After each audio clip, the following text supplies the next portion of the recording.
Всем привет! Это Тора Квест, и мы, я Люба Барсеф из Израиля, и я, Лара Троиновская из Москвы, опять путешествуем по страницам Торы. Присоединяйтесь, сегодня это стильно. мы расскажем вам о главе Ваишлах и отправил. Это объемная глава, вмещающая в себя несколько важных историй.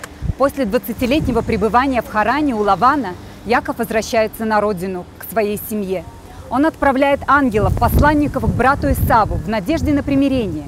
Но те, вернувшись, сообщают Якову, что его брат настроен воинственно и спешит ему навстречу в сопровождении 400 вооруженных всадников. Яков одновременно готовится к битве, возносит молитву и посылает Исаву богатый дар, надеясь задобрить его. В ту ночь Яков переправляет свою семью через реку Ябок, это приток Иордана. Сам же остается на другом берегу, где до рассвета борется с человеком, ангелом-покровителем Исава. Эта битва, из которой Яков выходит победителем, приносит ему одновременно и хромоту, и благословение. Побежденный ангел нарекает его именем Исраиль, означающим «одолевший божественное». Дальше происходит долгожданная встреча Якова и Исава. Неожиданно это объятие и поцелуи, но вслед за тем их пути расходятся. Зная горячий нрав брата, Яков, конечно, рад тому, что Исав не сердится, но спешит расстаться и начать собственную жизнь на своей земле. Он приобретает участок земли недалеко от города Шхем. И тут происходит история, равной которой в Торе еще не случалось. Наследник правителя этого города, тоже по имени Шхем, захватывает и насилует единственную дочь Якова Дину. Ее братья Шимон и Леви мстят за это и уничтожают всех мужчин города. Яков снимается с места и продолжает свой путь по божественному призыву в сторону Бейт-Эль. Помните? Того самого места, где ему когда-то приснился сон по дороге в изгнание. В дороге его любимая жена Рахель рожает своего второго ребенка, сына Виньямина, и умирает при родах. Яков хоронит ее на пересечении дорог, недалеко от Бет-Лехема, Вифлеема. Мы находимся сейчас рядом с могилой нашей праматери, Рахели, недалеко от Вифлеема. Ирония судьбы. Рахель так долго не могла стать мамой, умерла от родов и стала покровительницей всех матерей.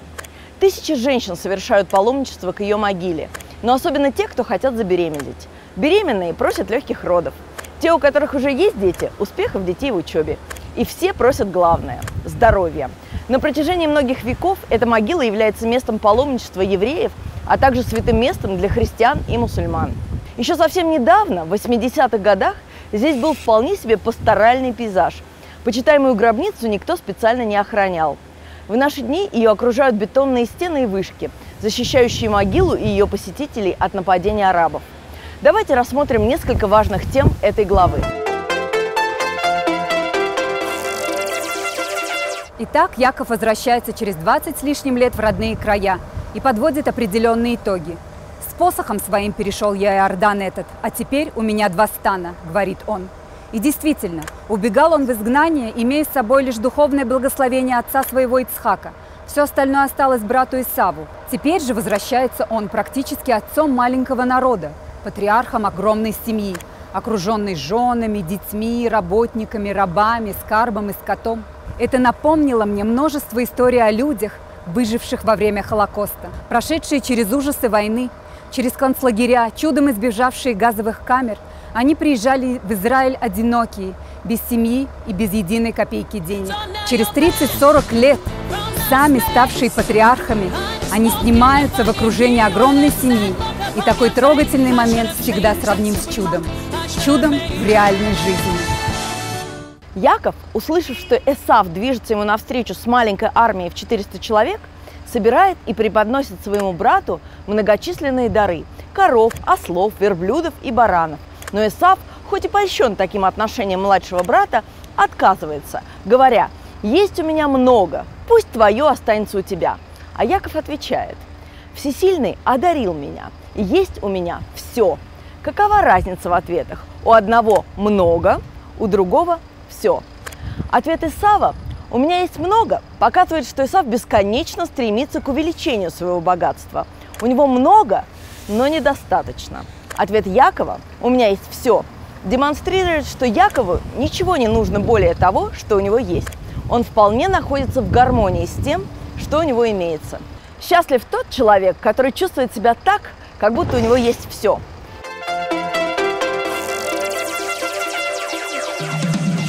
Когда Якову сообщают о том, что Исав идет к нему навстречу, а с ним 400 человек, то Яков пугается, и дальше он поступает следующим образом. «И разделил он народ, который с ним, и мелкий и крупный скот, и верблюдов на 2 стана». Коротко говоря, все свое имущество в трудный и нестабильный момент он делит надвое и отправляется разными путями. Для чего? И сказал: если нападет Исав на один стан и разобьет его, то стан другой спасется. А теперь давайте вспомним всех наших банковских финансовых консультантов, которые настаивают на том, что не надо держать все свои инвестиции в одинаковых акциях и деньги в одной валюте. Первым этот современный принцип регулирования финансов использовал Яков. Так что давайте не класть все яйца в одну корзину, как завещал нам наш праотец. Еще одна очень интересная тема этой большой главы, которая нас трогает, это то, насколько имя человека важно для его судьбы в еврейской традиции.